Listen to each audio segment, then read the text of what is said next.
Oh wait, it says yes. Let's go. Okay, we in there now. All right, bet. Okay.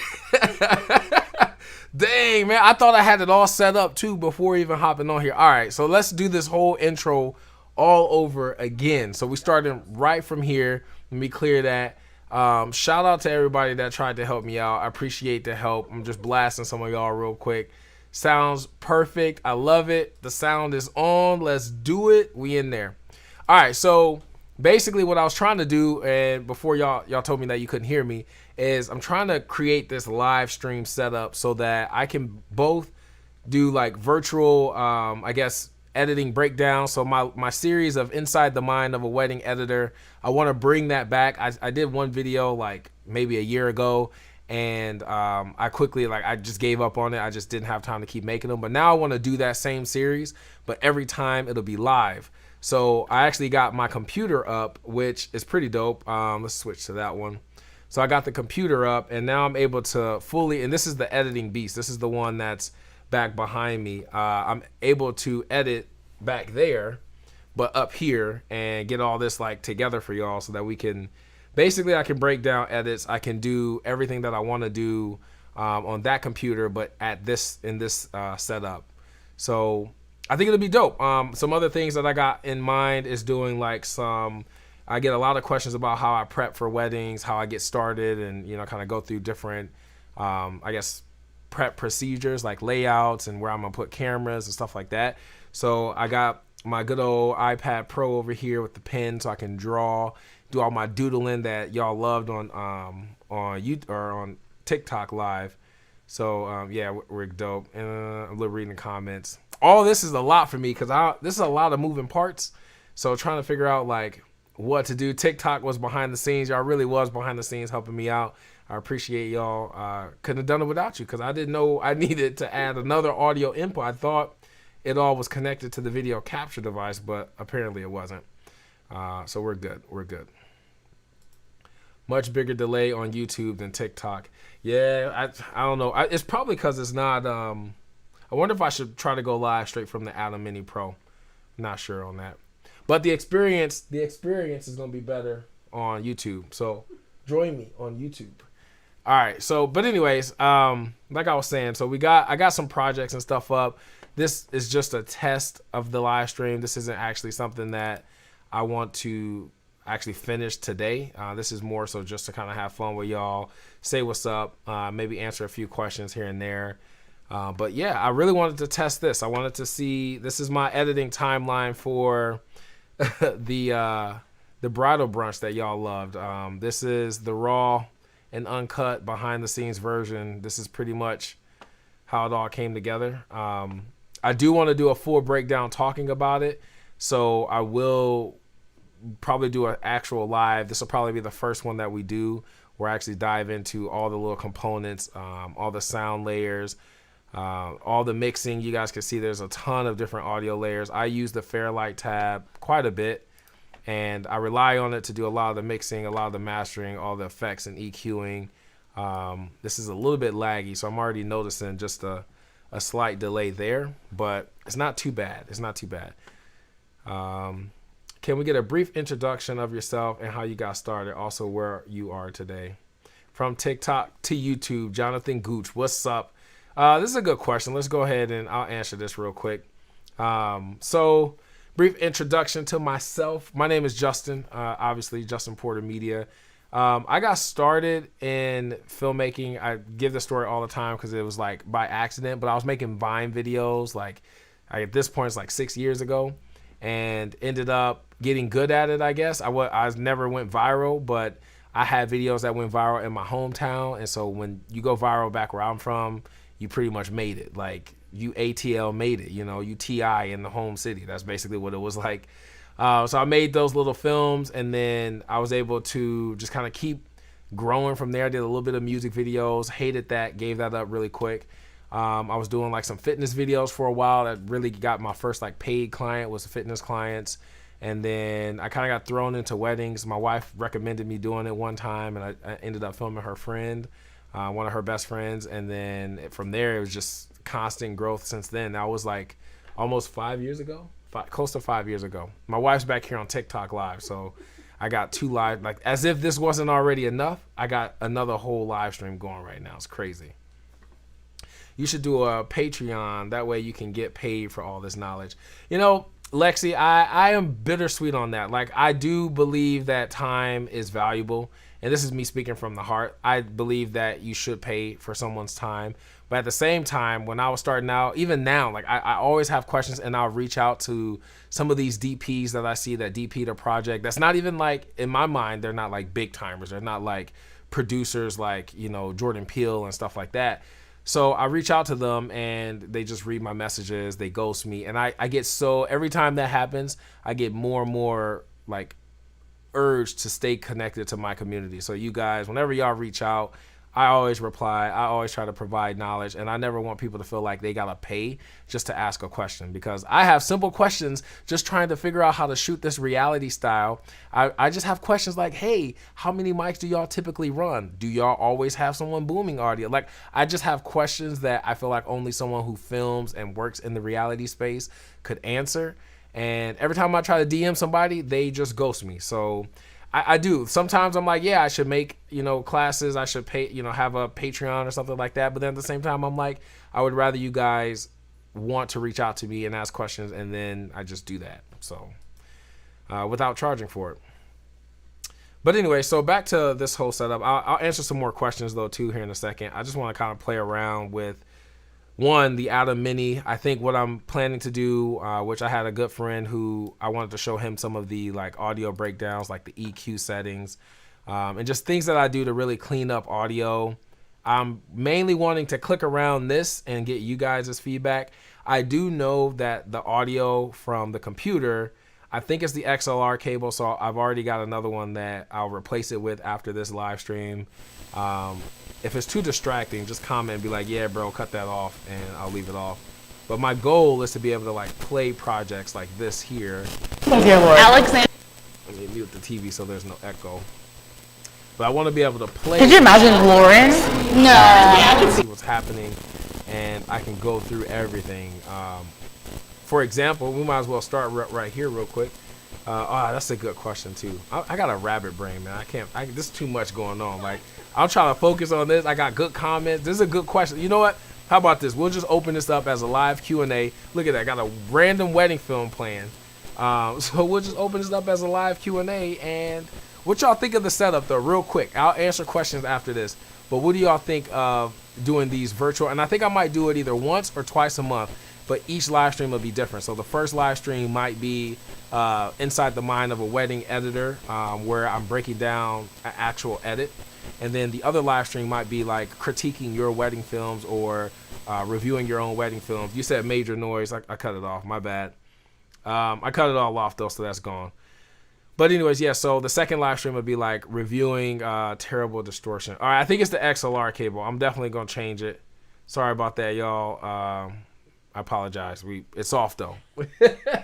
Boy, they hopped on me like, bro, cut that off. That's trash. Cut it off. Clearly, this is the first live stream. This is a test. So the next one, I'm hoping I'll practice a little bit more on the back behind the scenes, and it should be flawless. So, you know, we should be good.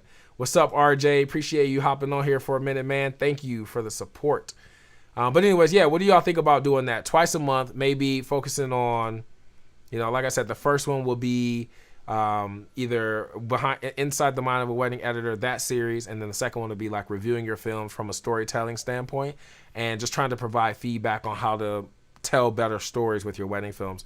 I found that a lot of people that actually send me stuff now to like review, whether it's a teaser on Instagram or a film, I think a big part of the edit comes from just actually, you know, telling the story, finding how to tell the story. And I feel like, you know, I feel like that's like the biggest struggle. Even for myself, having all these layers of audio is still a struggle trying to figure out where to start building the story from, what sound bites to pull, how to mix it together so it feels right and it flows and all that good stuff. So I'm curious if y'all would like that, and then we will make it happen.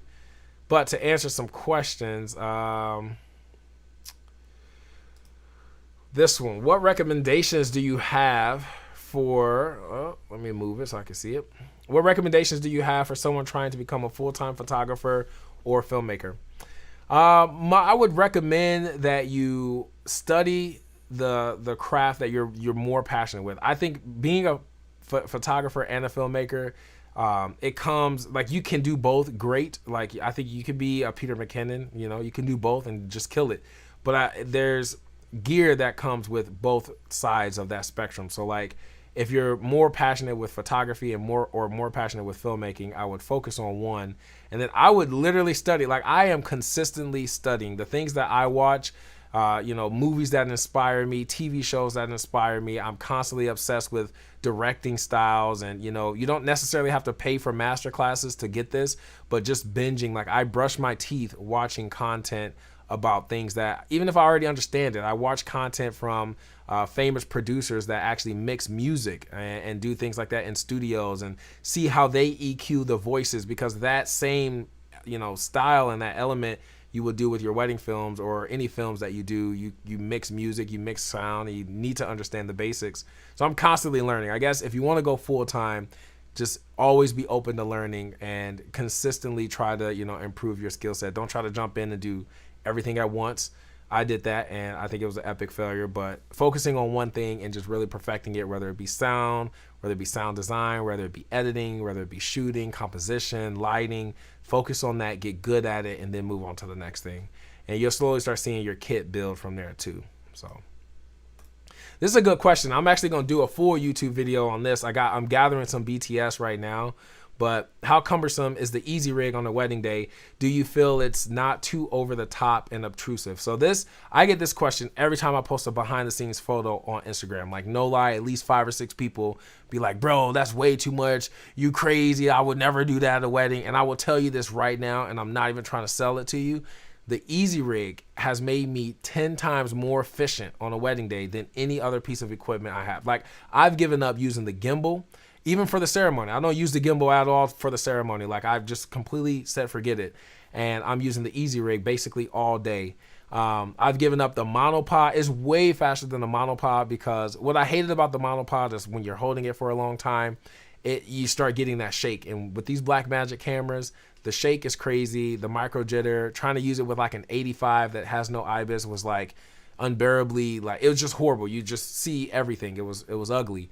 And the easyrig, the benefit is that not only can I move faster if I need to react to something that happened over here, I can quickly pivot or raise or lower. Not only can I do that, but then I can let go of the camera and just hold the bottom. And if I'm filming like a long take with an 85, it's smooth. Like that, most of that film, the bridal, I can actually pull it up. See, this is pretty cool. We can do this.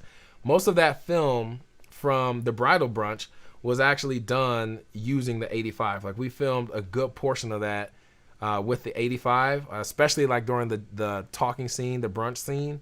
I can actually point out a few of those clips. What am I doing? I don't need to play it. I got the computer up. Like we can just do this. I have the project up as we speak.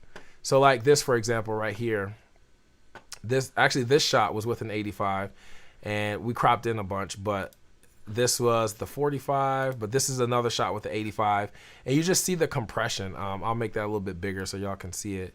But you see the compression there. Like it really, isolates the subject. I was holding that for a long take. So obviously I did add a little bit of warp stabilizer. I had to. But still, it was a beautiful, like that lens and being able to use that with the easyrig was the reason I was able to carry it for so long and keep the shot steady and be able to hold that shot longer. So no, I don't feel like it's over the top. As far as it being obtrusive, I get more compliments now on the wedding day than I ever did before. Like people see me comment and they're like, dude, that setup is legit as bleep. I'm gonna bleep it because I don't know if I can cuss on YouTube live. But they say that. They be like, it's legit as F. Like, oh, bro, like you doing like actual TV shows. I feel like just keeping up with, like, I'm not even like, I'm going to try to make a montage. I kid you not. Every time I walk in the bridal suite, everybody's face like, they're like, oh, this is a real filmmaker. Like, that's what they, like, that's the look that they give me. So no, I don't think it's over the top. It gets the job done. I tell my clients that, like, I'm not wearing this gear to like flex and look cool. Like it 100% makes me so much faster, way better filmmaker. And because we're doing this doc style where we're literally just recording, we have no idea when the reaction will come, if something will come. So our takes are like 3 to 5 minutes at the shortest length. Like that's usually a short take for us, is filming for 5 minutes long. And that's a nonstop recording. That's filming one face for 5 minutes. That's what it is, you know, and then that's how I'm able to actually mix it up and make these films. So the easyrig has definitely been a game changer. I would say right now to any wedding filmmaker, so get rid of the gimbal, ditch the gimbal, and grab an easyrig. I promise you, like I use the gimbal now for 2 shots. I use it for the grand entrance and the first dances, 3 shots, I lied, and the send off. Those are the 3 moments that I always mount up on the gimbal. The ceremony now, it's like, if I got my 3rd shooter with me, cool, I'll rock the gimbal. If he's not with me, then it's me and my second on easyrigs the whole time. So I love it. Man, this is dope that the comments pop up like this. You definitely pushed me to be a better videographer. I've only been up for 2 years, but having someone like you to push me is super helpful. Thanks, man. I appreciate it, JT Gaming. That means a lot, man. You know, I won't lie. I was like doubting that bridal shower, that bridal brunch video. I was like all in my head. I was just thinking like, oh, maybe it's not that great. Maybe I shouldn't post it. And every time I post something, man, y'all really like, y'all push me. Y'all really make me believe that the work is like amazing, and I love it. So truly appreciate that from y'all, and love the support from everybody on here right now. And even the ones that aren't on here and didn't hop on, but everybody that's supporting the channel, supporting the style, I definitely appreciate all of it. Sound card route, audio between careers. Are there any movies which have influenced your filming, editing style? So, yeah, honestly, every single movie I watch, what really influenced, I would say, color grading for me was Ozark. I don't know if y'all watched that on Netflix, and it's not, I don't even think it's like a very over the top color grade, but like what I'm really obsessed with was the greens. The greens, like the trees, and it was just dope. Like the way the grass looked, they really graded it. It had this like greenish, bluish, I don't know, dark like bluish, greenish tint to it. It was super dope.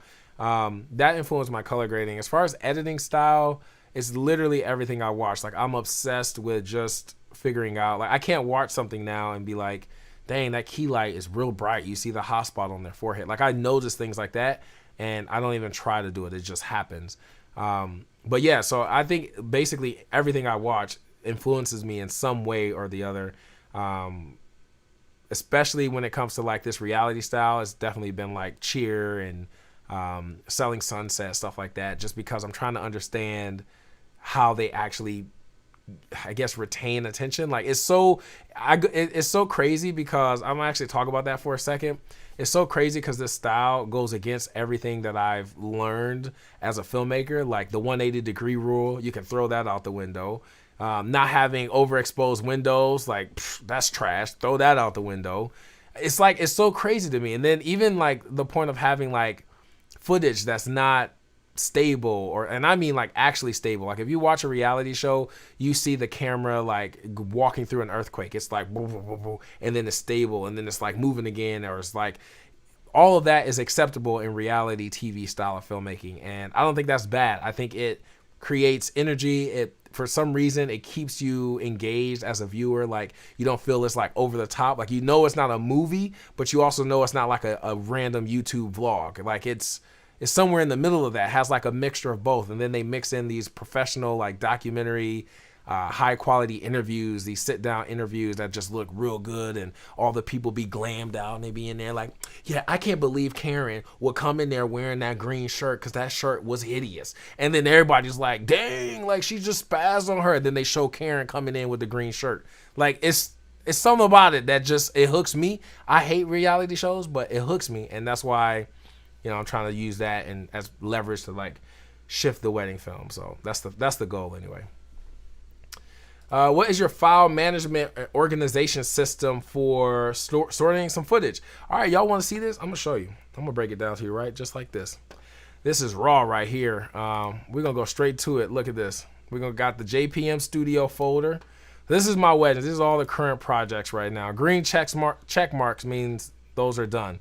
So as you can tell, I got a lot to do. I shouldn't be on live right now. I should be working. I should be working, but you know, hey, you gotta take a break for something, you know. But anyway, so my file organization system, we could just take a peek at. We'll use Lauren and Devin. So I break everything down. Let me actually go here and show you. I have a template folder, which I do this so that I don't accidentally like delete it by mistake. I know that this is like, you don't delete this. So in my template folder, client template, this is like my file structure. So all of these are just empty folders. Proxies is if I ever export proxies. Drone footage, obviously self-explanatory, audio, and then footage. But then inside of footage, I break it down even further, and I have like details and setup, girls prep, guys prep, first look, ceremony, like everything. This is basically how the day of goes. This is like the wedding day.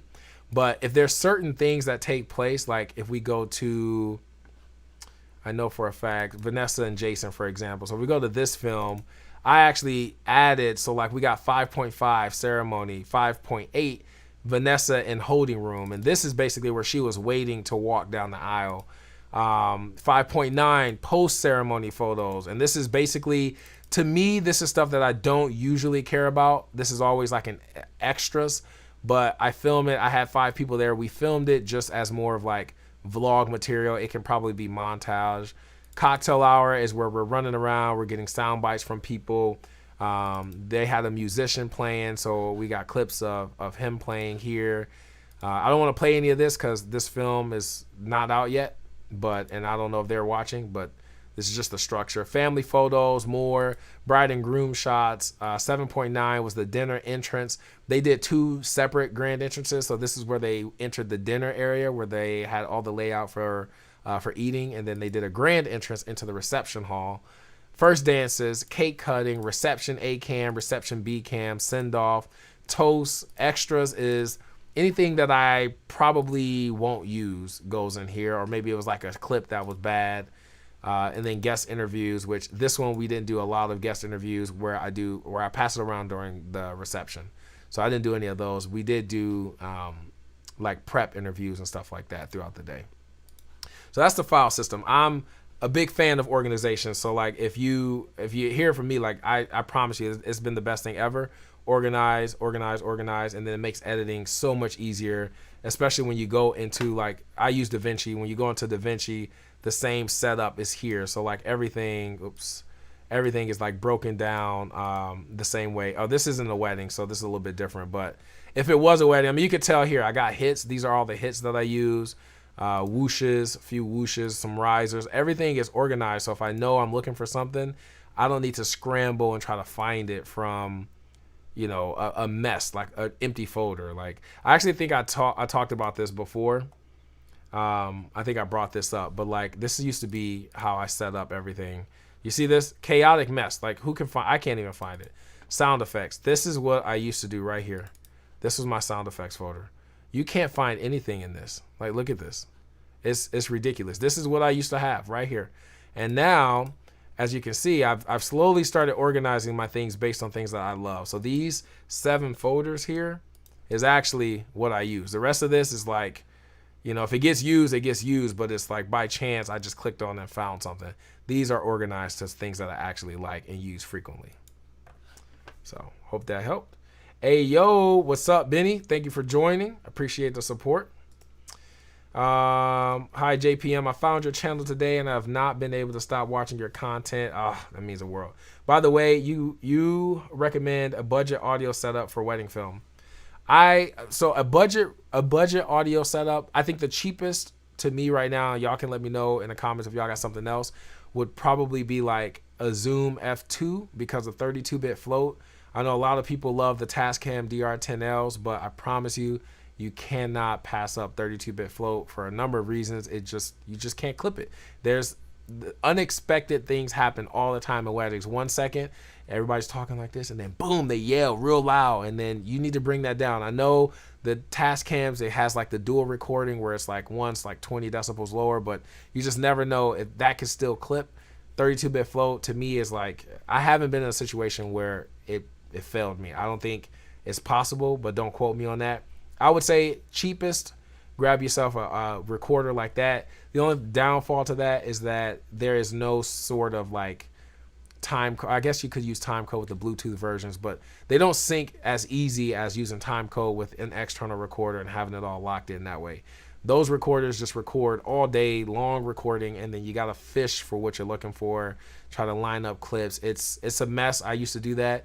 But if that's like where you got to start, it's better than not having any type of audio or microphone clipped on at all. So I would definitely say that. What up, Justin? Is Jason? Can't wait for the vid to drop. Robert V. Wait, you said what up? What up, Justin? Is this Jason, like the groom Jason I was just talking about, Vanessa and Jason? If so, I'm glad you didn't see. I was just going through some footage a second ago, so I'm glad you just hopped on and didn't see that. That's clutch. But yeah, so I'm glad y'all enjoying this. I'm pretty excited. I love the engagement we got already. You know, Jay Smith Jeffrey. I actually missed this one. Starting my own business and wondered how you get your. I'm sorry, y'all. I can read. I promise. But when I click the comment, it like grays out and it's hard to see.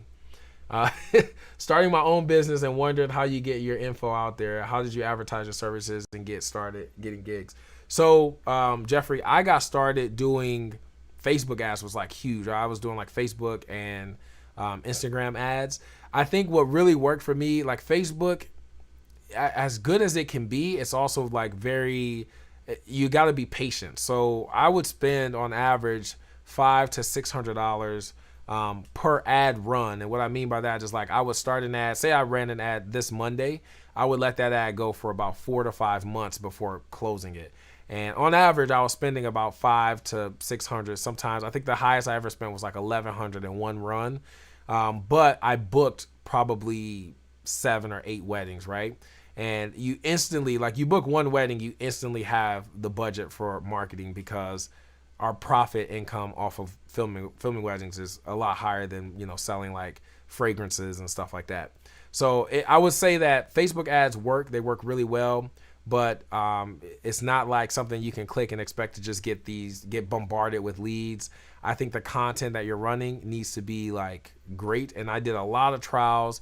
Once you find something that you're getting good engagement with, people are actually, reaching out and inquiring, then I would continue to use that and edit it, mildly like throughout the time and just kind of keep using what you're using. Basically, don't switch it up because once you find something that works, it works.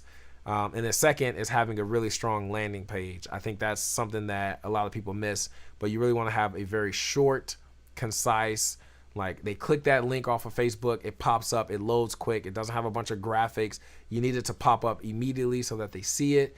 They see the price that you're trying to sell or maybe a discount code for something. But basically everything is just right there. A one pager and a contact form is the first thing they see. That way they're like, oh, let me fill out the form, and then they can keep scrolling if they want to, or they go back to Facebook. So I could talk a lot more about that, but I would definitely say what got me started and really helped kind of propel the career, especially before we moved to Texas, was running ads. But if you do run Facebook ads, just be patient. Make sure you target audience. You can do a lot of different things that way and target people that are engaged, people that are newly engaged, things like that, friends of people who are engaged, and just you got to let Facebook kind of figure out who to promote it to, and just be patient, let kind of play the game. It's not a very fast marketing effort, I'll be honest. I think I end up spending like $150 to $200 before I even get the first lead. But then once it starts clicking, then it's like, it's usually, you can convert from there. So, I don't know how to say your name, Cesaram. I feel like I just literally said that the wrong way, so I won't say. I'm just gonna call you C. How did you go from filming weddings by yourself, I'm assuming, to forming a team and upping production? I'd love to get some people helping with my projects, but unsure if I can afford help. Well, I think a big part of it, honestly, it definitely came with what I wanted to do with my films, and I started charging more to be able to do that. So I'm blessed to have a second shooter who I actually trained and basically models my style. Like I met him very, very new into his filmmaking career, and everything that he's learned at this point has just been kind of like modeling this style and the things that we do. But it's also being able to grow with me. Like I've switched up my style from the day he started to now. We've completely changed so much about how we film. I would say for you, what I would focus on, one is find out what you want to do or how you want to propel your wedding films. Is it, if it requires a team, that's great. And are my lights changing? I think my lights that's weird. I've never seen that happen before. But anyways, yeah. So if you're gonna have a team and you're gonna focus on trying to build a team, I always tell people in the wedding industry, don't just hire random people. Try to find someone that you can work with consistently, that can learn your style and learn your approach and understand your process. That is what makes my job so much easier on my wedding days. If I just, every time I showed up and I had 3 new faces, or maybe I worked with this guy like 8 months ago and he shows up today, it's always going to be a constant, I got to explain and explain and explain. But once you have the same person, you work with them, they start understanding your style, they start understanding the things that you like, the things that you want to do, and they can be more of an aid than a headache. So I would definitely say, if that's the case, if you want to build the team, obviously you got to up prices, the people cost, figure out what their prices are, the people that you do want to bring on. For me, when I was starting out and I was bringing on even the first year, because he was so new, I spent that whole year basically just reinvesting in the business and training him. And there was a lot of times where I was ready to throw in the towel. I'm not going to lie. If Connor is on here right now, he could tell you, he could leave a comment. There was times I wanted to throw in the towel, but it's an investment. So definitely, if it's going to take raising your prices, even if it's $500-$600 here and there, but you're going to have to raise your prices so that you can afford to pay the people on a consistent basis to come out and be a part of the team and help you out. Yo, Josh, man, I hope you've been doing good, dude. It's been a long time. I hope you still been making content. I know, man, dude, I haven't even checked in with you in like forever, but I hope life's been good to you, brother. We started our channel like basically at the same time, and both been, just killing the game. He's on the photography side of things and just killing it. Hope life's been good, bro.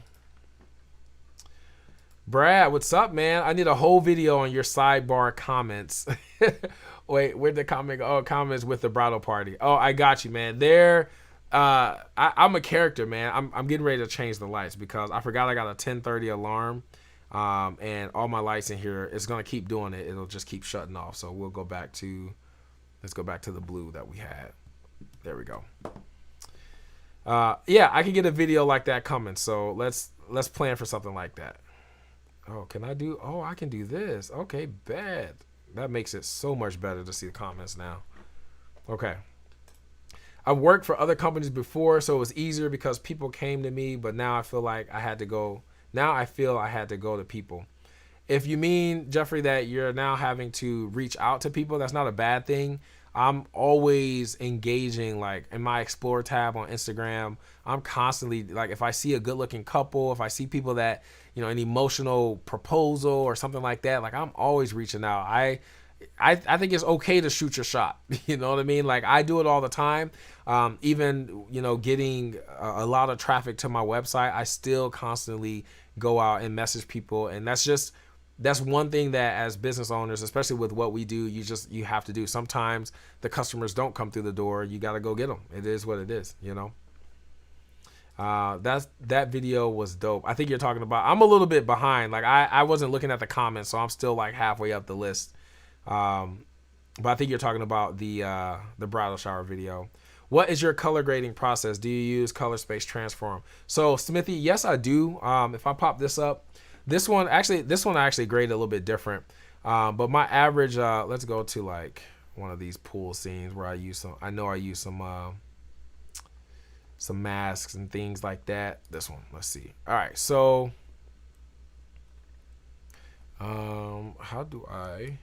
there we go. Hopefully y'all can see this. I'm trying to get it so that you can see the whole node tree over here. But essentially, basically, the way that I grade, this isn't labeled, but this base node is where I put like my noise reduction, stuff like that. This one is where I do all of my exposure settings. So lift, gamma, gain, contrast, I add all that in here. This is my saturation. And then in this particular project, I didn't do color space transform. Usually I do, but in this one I use the Blackmagic. No, not Blackmagic. I'm sorry. This is, man, I forgot the name. Buttery Lutz. That's what it is. Mateo. So this is the Buttery Lutz Blackmagic 6K to Gen 5 to Rec 709 conversion LUT. I use that, and you can see it does a lot by just adding it. Like it literally turns this back into something usable. And then from there, I do my white balance correction.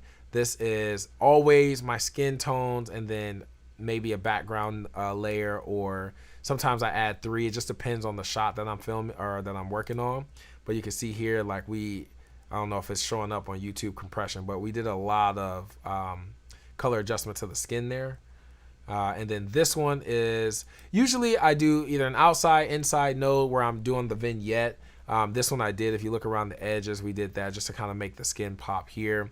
Sometimes, like in some scenes, I'll end up, let's see here, like this one, for example, where I split the background, the pool water, and from her skin, you can see we added saturation there. So it just depends on the shot, but most of the time, like that's what we're doing. I'm always splitting the color, the skin from the background. Sometimes I'll add primary, or here, the editable splines, and I'll do things like, I can show you real quick, where we click editable splines, and then we just boost like that. You see what it did to the skin there? It's like, it's so subtle, but like, I swear it like makes a big difference. Just adding, which I wish I would have done it now, but just adding that little bit of exposure adjustments there, making the skin pop, making it look good. That's my process. The other node tree that I do, which I don't want to totally ruin this timeline, I can show you guys real quick with another clip.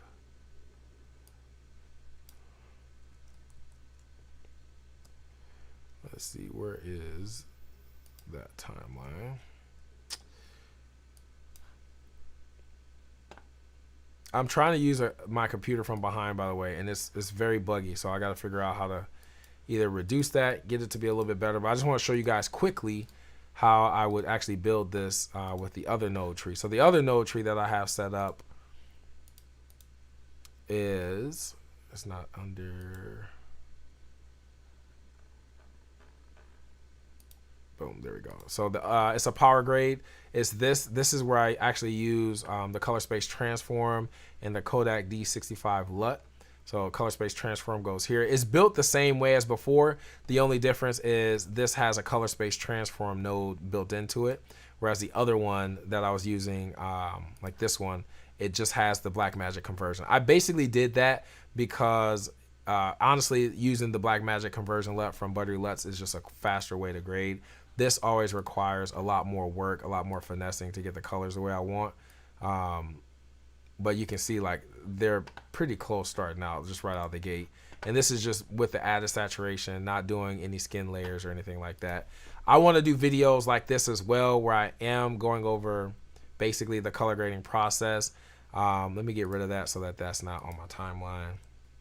But yeah, so that's what we do. That's how I grade. That's how I build it. So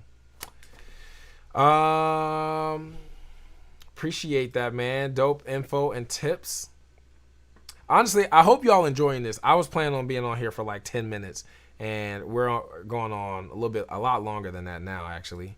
But I hope y'all are enjoying it. I'm gonna go through a couple more questions, and then we'll probably wrap it up. Actually, I think I can leave a question here, just so that anybody that hops on here.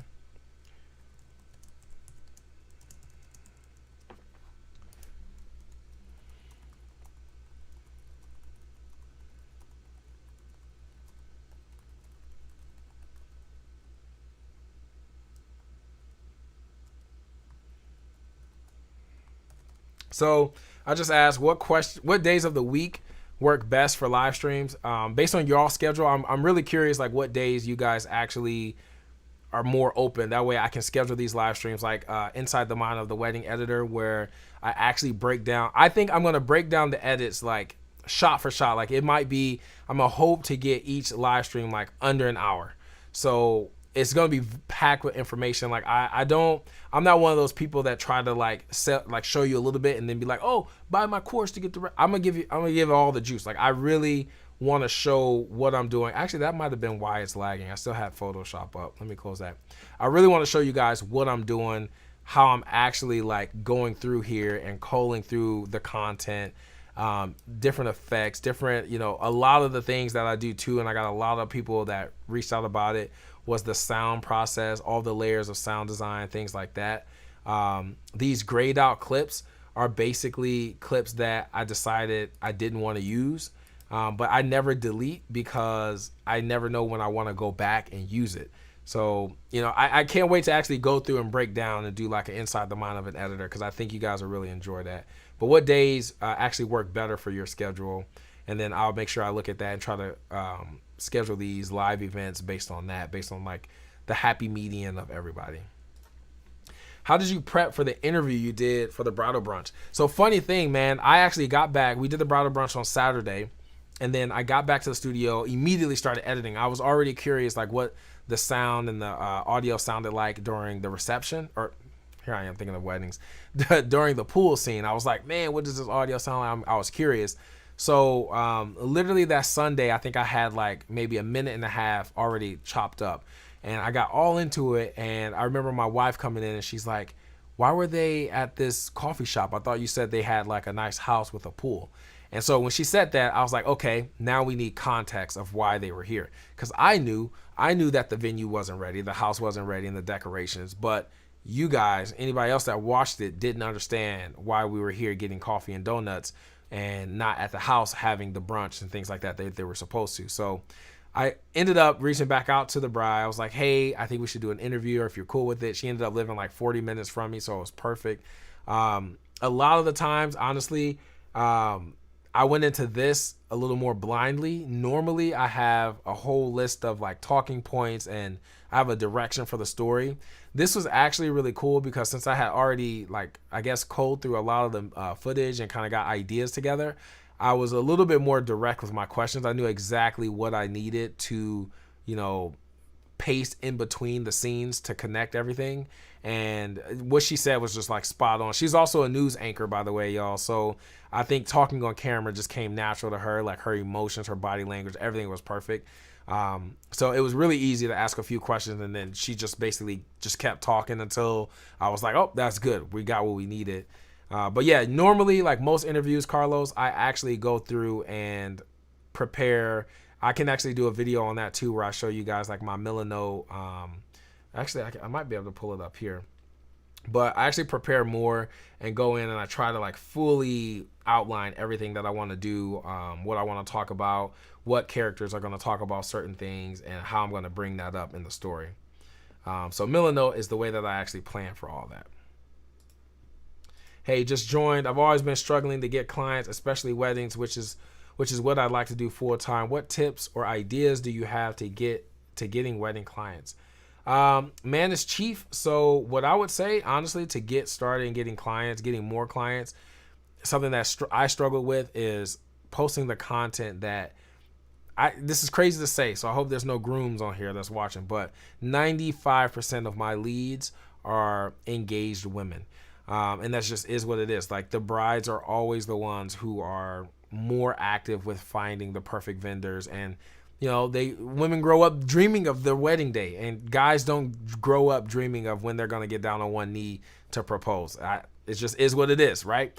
But I would say posting content that really wants to keep or make someone want to reach out to you, especially a bride, for example.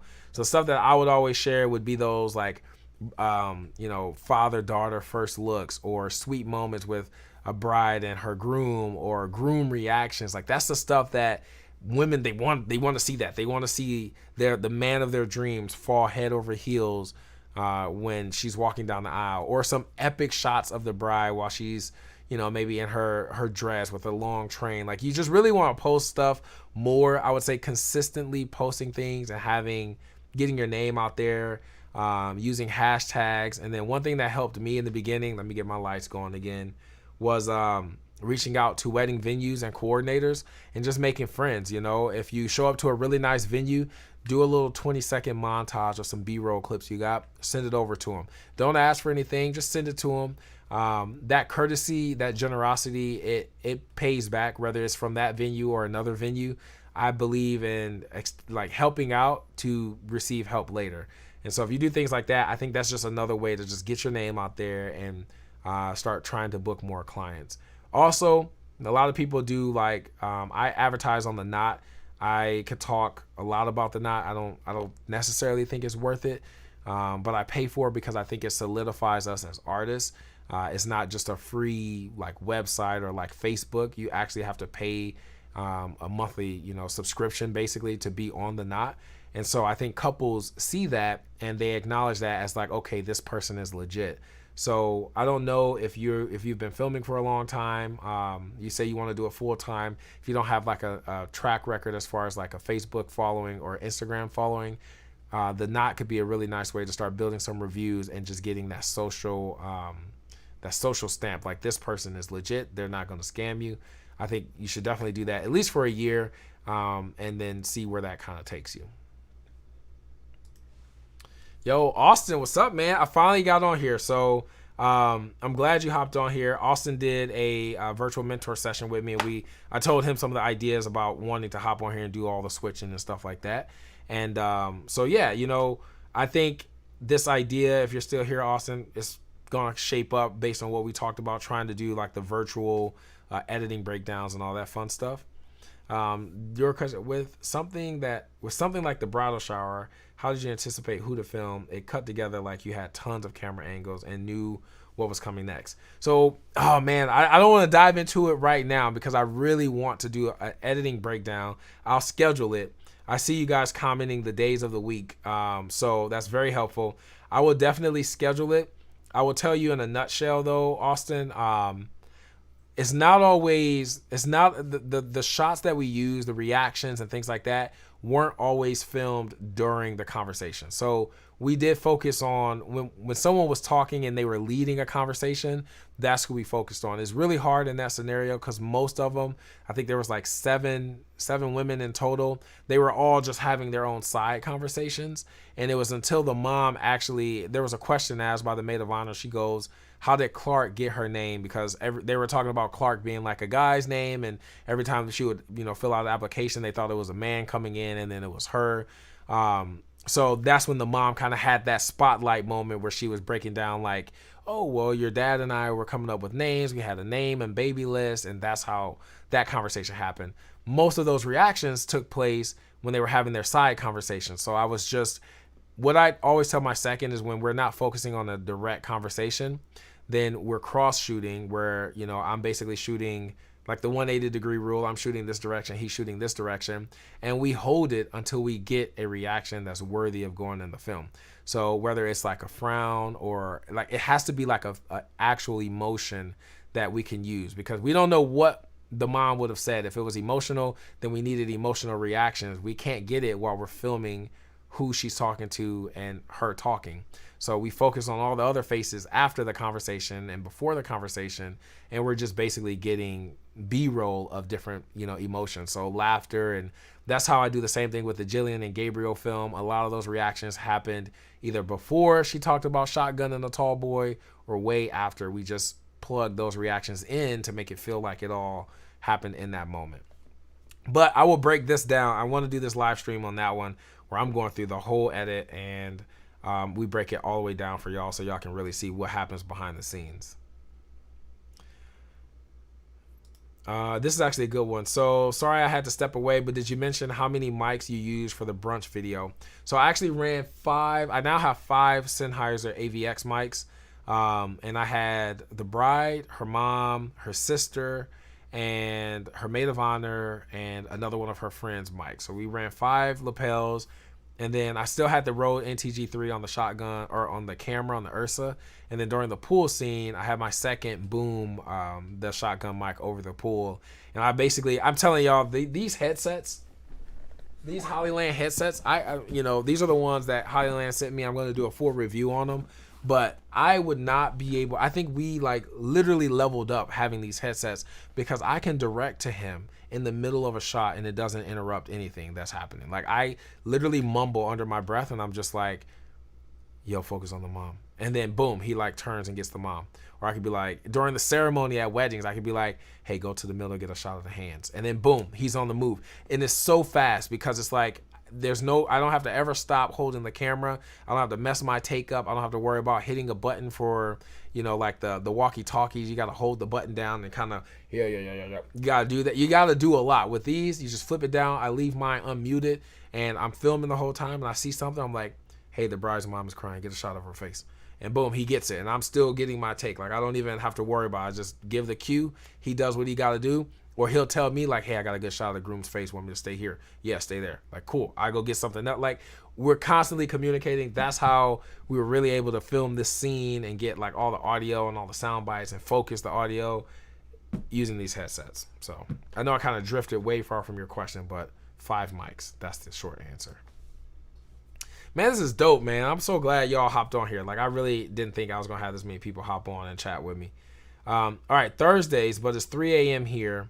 So if it could be a little earlier. I'm from Ghana, by the way. Okay, so I was actually thinking Thursdays, honestly. So Thursdays is a good day. Typically my schedule I try to have is I have weddings on the weekend, and then Monday I'm dead all day. So it's like my ankles are sore. There's nothing happening.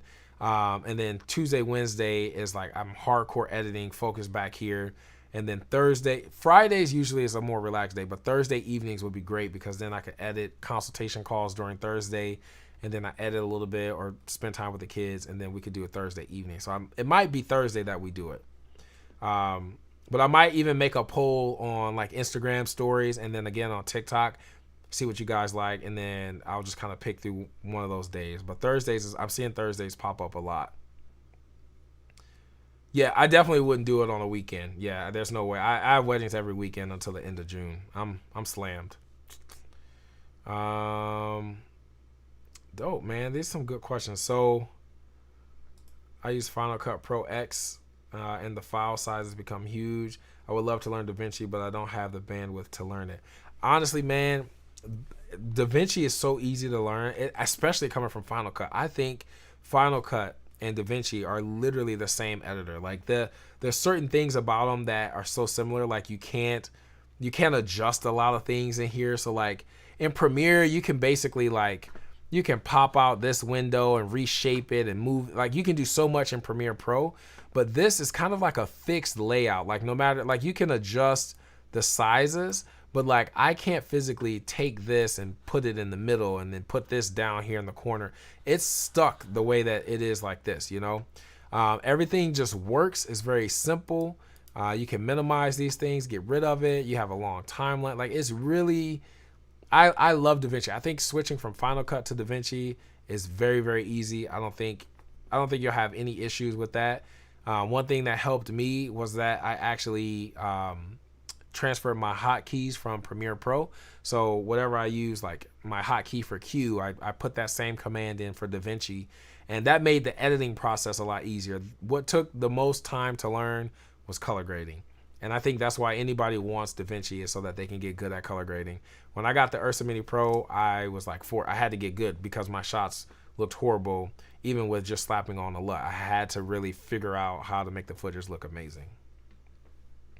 Hey Justin, watched your live stream on the Flycam Zest Pro a while ago, and I was wondering if you had an updated opinion on it.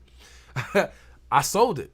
So I sold it only because I wasn't using it. So I got rid of it to somebody that really needed it.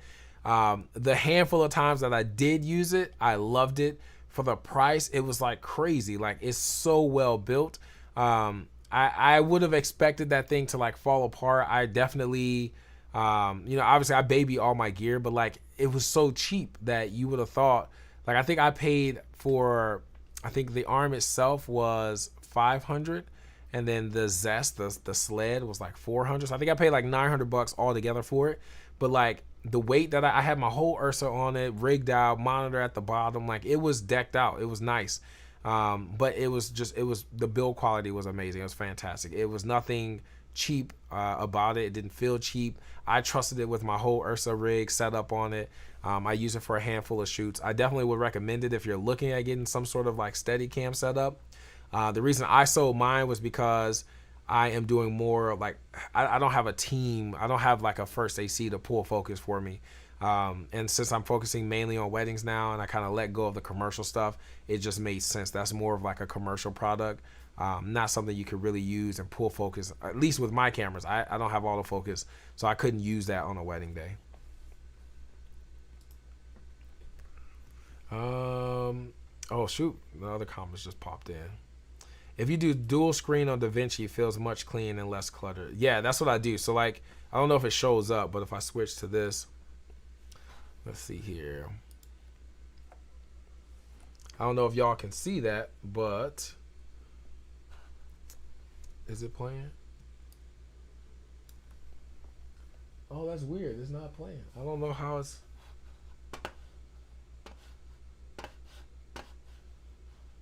That's so strange. It's not playing. But typically, I guess I could just change it on here. But typically, I have the dual screen set up, and it's on the TV up there.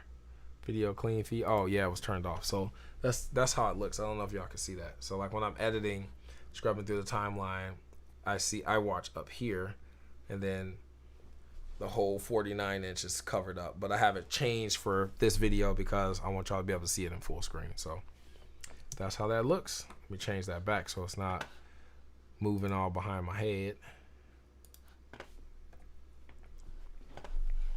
Dope. Well, y'all, I appreciate y'all hopping on here. One question before we ended, how does this look? Does it look like, can you guys read this? Like Clark interview, random, can you see these timelines? Can you see the footage? Is it looking good? I guess on the live stream is what I'm asking, because if it doesn't, then I think I will just record videos and upload them so that I can actually make this a little bit cleaner. The reason I want to do live is so that it can be interactive. You guys can ask questions. If I skip something, I can watch the comments and then talk about it as I'm going through the edit. So if y'all can let me know if that looks good, if this timeline itself looks good to you, that would be helpful. I'll probably do picture in picture, but I'm not fancy like those other guys. So like, I don't really know which corner I'm gonna put. Probably right here. No, because I'm gonna need the media bin probably down here in the bottom corner. Yeah, we won't need anything down there. But yeah, let me know what this screen looks like. Another thing that I want to try to do anyway is using the iPad to do like annotations, and this will be more for like explaining like my setup process and things like that. I wonder if this will actually connect. Let's see. Looks good. Live is way to go. Oh yeah, dope. I'm definitely gonna do the live video. I'm glad that that's looking good. Heck yeah.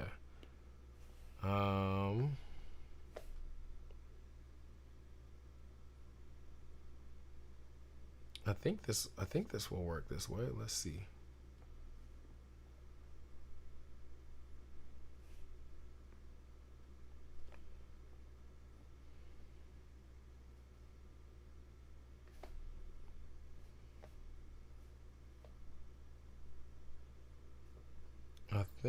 Okay, let's see, hit play here. Sorry, I'm trying to figure out this. I think I got it though. Yeah, there we go. All right, so now I have the iPad up so that basically I did this on TikTok live, where I was like explaining kind of, let's do it this way. I was like drawing out a setup for like an average wedding ceremony, but now I could do it with the iPad and show you guys like my approach, show you how I either plan things. These are like my makeshift cameras. That was a big one right there. But yeah, and then we have the bride, groom, officiant here in the middle. And then with the easyrigs, this is basically my setup. I mean, I can show you guys. This is my my C cam over here. We can call this the D cam. And then my second during the processional is standing here. I stand here. But with the easyrig, it's so cool because now I can film between heads. From here, I can walk to the side, get a side shot, come on his side. Like I'm telling you, y'all, like the easyrig, I'm not even trying to flex. If you film weddings, that is the way to go all day. Just rent one and try it out. Maybe if you feel super nervous about it, film one for free. Reach out to somebody and be like, look, I just want to show up. I'm gonna get some clips and then I'll give it back to you. But I promise you, the easyrig is the way to go. Like hands down, the way to go. Bottom right is better. Bottom right, bet. Say no more. Bottom right.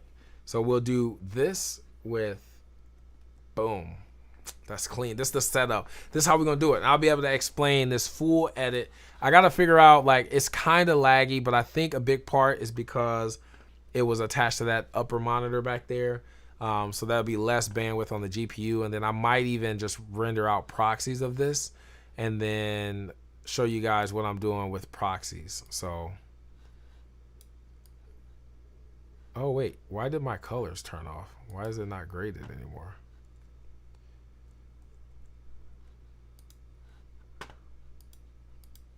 That's so strange. Oh, you know what? It's got to be one of the clips. One of the clips are turned on. Uh-oh. We got to X out and go back into it. One of the clips that we had, one of the masks, they're turned on. Oh, where was that one? Yep, there it is. So it's this right here.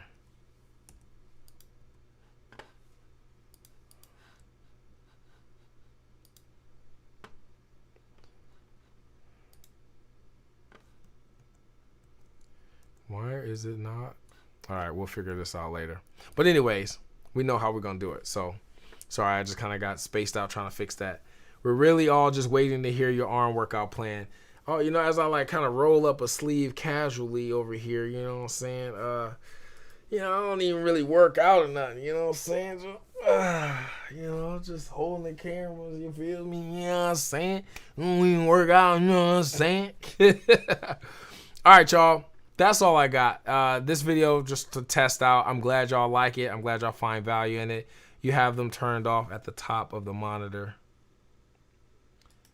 Are you talking about this monitor back here? This one's turned off. Why? What is that white up there? I don't know what that is. We gotta get that off the screen. But anywho, yeah. So I think we'll do Thursdays. As of what I'm seeing here, Thursdays is looking like that's the day. It's not gonna be this Thursday. I probably will schedule the first one for 2 weeks from now, just so that I can get everything with that the project that I'm gonna work on. I can get everything ready, make sure everything's clear and concise, and then I also need to test the audio because y'all saying that audio was trash, so we gotta fix that.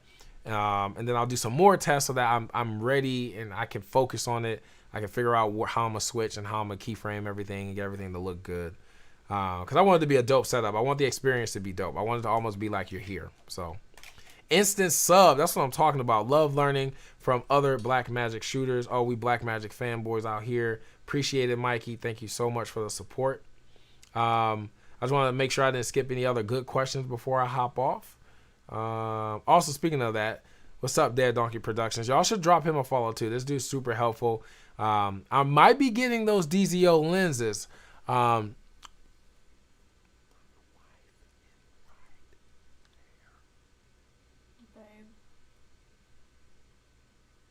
I might be getting them. As in, they're not on the way already. Babe. Stop.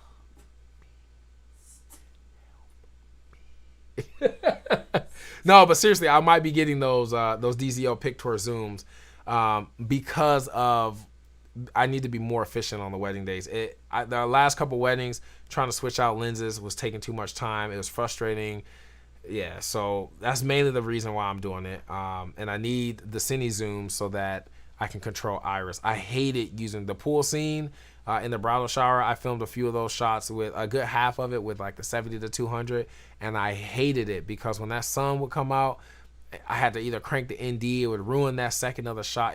I hated it. I need the adjustable iris. Like I gotta have a cine zoom. So hands down. I have the color bypass on. I thought it was off. It's gotta be on. I'll figure it out later. We'll figure it out later. One change to all. All right, y'all. Well, that's it. I think this was successful. I appreciate y'all helping me. Sorry about the audio delay in the beginning. I'll probably leave this video live. I mean, I'll probably unlist it. This ain't really worth watching, I don't think. Let's plan for the first live stream probably 2 weeks from now, which is...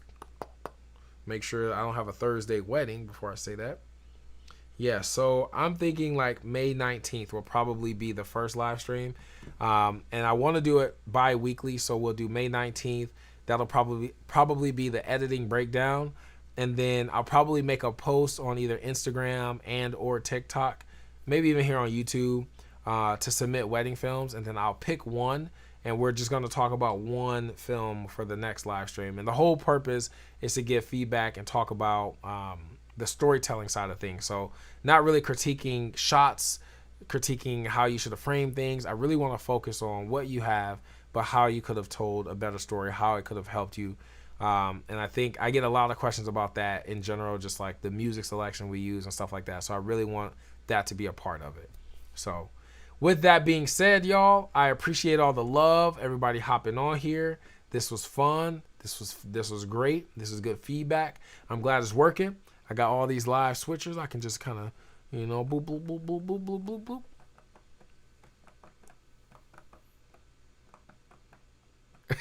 All right, I'm playing too much.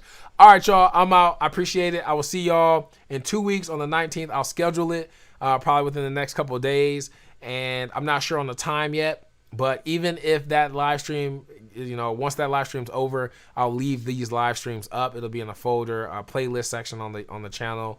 But that's it. I appreciate it. I will see y'all in the next